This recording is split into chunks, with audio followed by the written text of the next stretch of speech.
Process improvement. Well, that is a big part of automation, and that's where automation comes in. But there's a lot of process improvement we can do.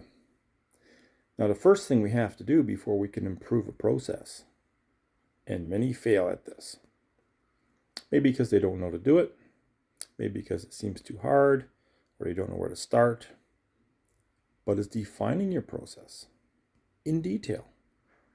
Every task, who needs to do it, what needs to be done, what materials are required, what energy, machinery, tools are required, how much time it takes, what are the steps that need to be done prior to that task, and what future tasks require that process, that particular task in the process. It takes a lot of time to go through that in a process. And what I found almost universally, well, universally actually, is everywhere I've gone, everybody knows their little part in the puzzle exceptionally well. They can tell you everything they do, how they do it, why they do it, etc., etc. But we're all in silos.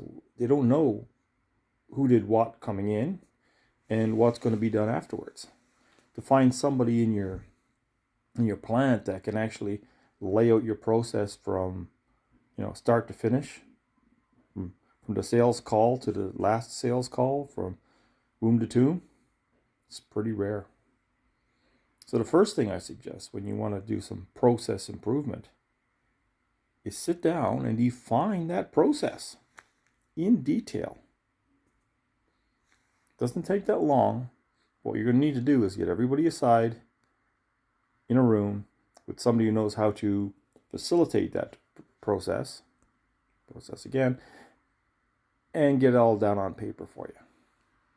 I guarantee if you properly define your process, the first step to improving that process will be improving what's on the paper.